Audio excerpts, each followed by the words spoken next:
logical oddity to be mined.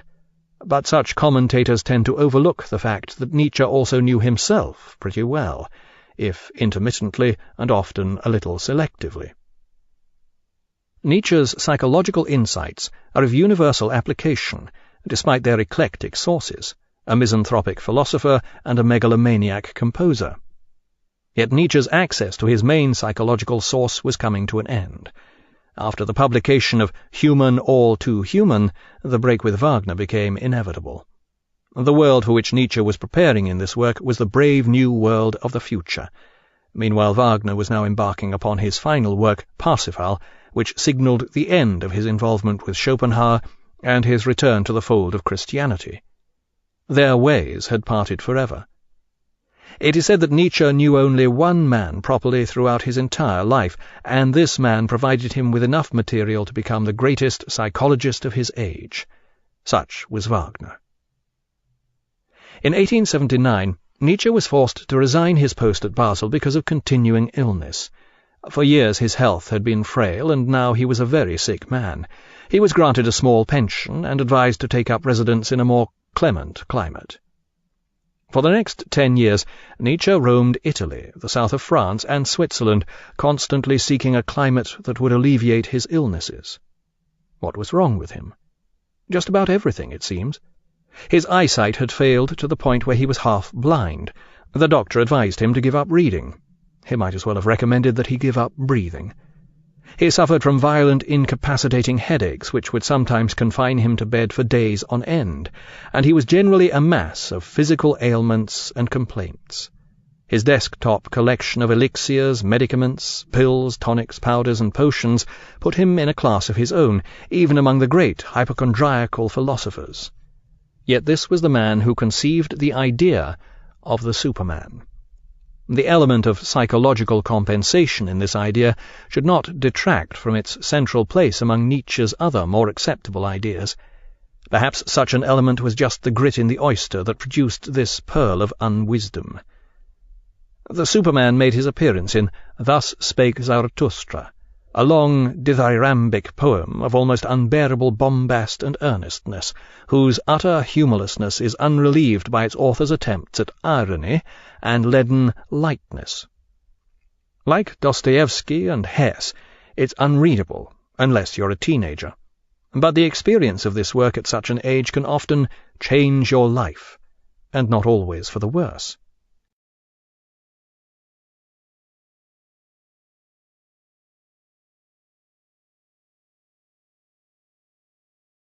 The stupid ideas are easily spottable, and the rest make a challenging antidote to many accepted notions, requiring one to think deeply for oneself. The philosophy as such is almost negligible, but the exhortations to philosophy, to think for oneself, are powerful, as are the characterizations of our condition. Is there such a thing as up and down any more? Are we not drifting through infinite nothingness? Surely ever deeper night is closing around us. Don't we need lanterns in the morning? Are we still deaf to the sound of the grave-diggers digging God's grave? Can't we smell the stench of divine putrefaction?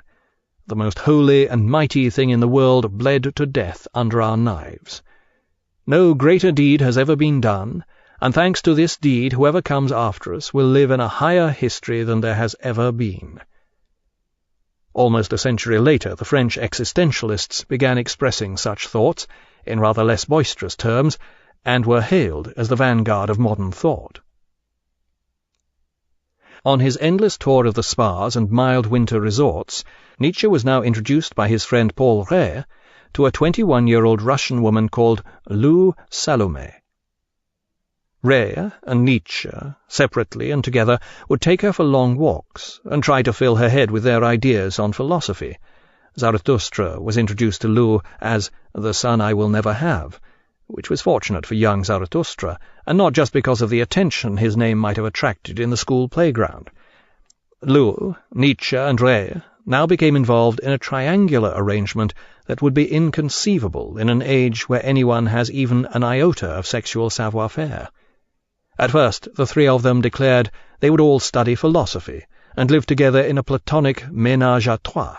Then Rée and Nietzsche both separately, declared they were in love with Lou and decided to propose to her. Unfortunately, Nietzsche made the ludicrous mistake of asking Ray to convey his proposal to Lou for him. This does not invalidate Nietzsche's claim to being the greatest psychologist of his age, as anyone who has become involved in the love life of a psychologist will tell you. Precisely who was in control of this situation is best demonstrated by a posed photograph of the three of them taken in a studio in Lucerne. The two emotional virgins, aged 38 and 33, are harnessed to a cart in which sits the 21-year-old genuine virgin brandishing a whip. In the end, the three of them found themselves unable to maintain this high farce any longer, and they split up. Nietzsche was so distraught that he wrote, "This evening I'll take enough opium to send me insane." But eventually he decided that Lou was unworthy to be either the mother or the sister of baby Zarathustra.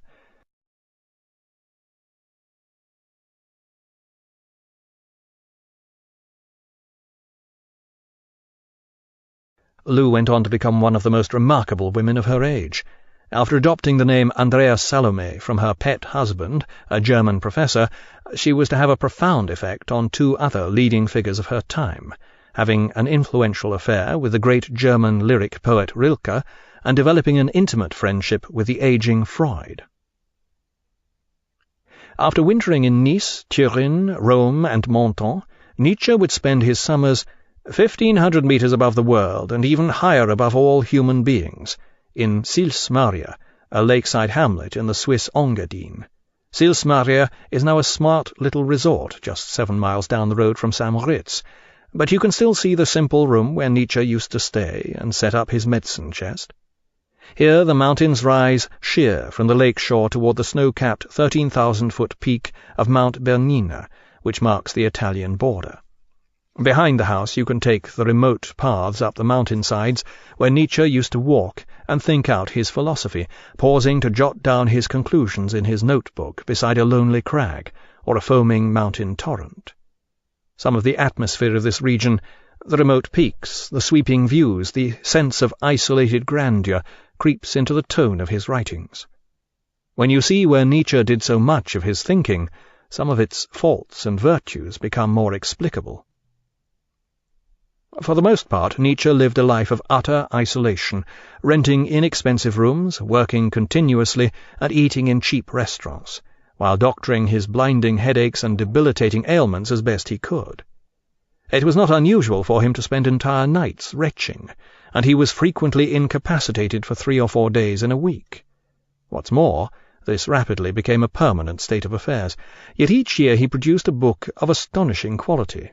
Such works as The Dawn, The Joyful Wisdom, and Beyond Good and Evil contain superb critiques of Western civilization, its values and its psychology as well as its hang-ups.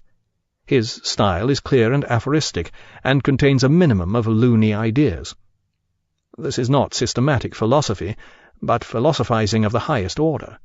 Many, indeed most, of the fundamental values of Western man and Western civilization were tested and found wanting. As he expressed it in his unpublished notebook, Christianity comes to an end, destroyed by its own morality, which cannot be replaced, a morality which in the end is forced to deny even the existence of its own God. The sense of truthfulness, so highly developed by Christianity, becomes sickened by the falsehoods and mendacity of all Christian interpretations of the world and of history. It rebounds from God is truth to all is false.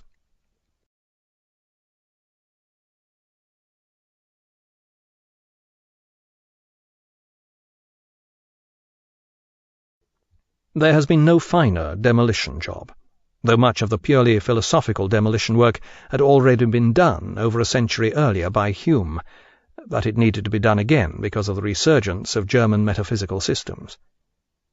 Throughout the 1880s, Nietzsche continued to work on in solitude, unknown and unread, gradually driving himself ever harder as he found his utter solitude and lack of recognition ever more unbearable. Then, in 1888, the Danish Jewish scholar George Brandes began delivering lectures on Nietzsche's philosophy at the University of Copenhagen. By then it was unfortunately too late. In 1888, Nietzsche finished no less than 4 books, and the cracks were beginning to show. His was a great mind, and he knew it. It was imperative that the world should know this too. In Ecce Homo, he describes Thus Spake Zarathustra as the highest and deepest book in existence. Because of continuing illness. For years his health had been frail, and now he was a very sick man. He was granted a small pension and advised to take up residence in a more clement climate. For the next 10 years, Nietzsche roamed Italy, the south of France, and Switzerland, chronological oddity to be mined. But such commentators tend to overlook the fact that Nietzsche also knew himself pretty well, if intermittently and often a little selectively. Nietzsche's psychological insights are of universal application, despite their eclectic sources, a misanthropic philosopher and a megalomaniac composer. Yet Nietzsche's access to his main psychological source was coming to an end. After the publication of Human, All Too Human, the break with Wagner became inevitable. The world for which Nietzsche was preparing in this work was the brave new world of the future. Meanwhile, Wagner was now embarking upon his final work, Parsifal, which signalled the end of his involvement with Schopenhauer and his return to the fold of Christianity. Their ways had parted forever. It is said that Nietzsche knew only one man properly throughout his entire life, and this man provided him with enough material to become the greatest psychologist of his age. Such was Wagner. In 1879, Nietzsche was forced to resign his post at Basel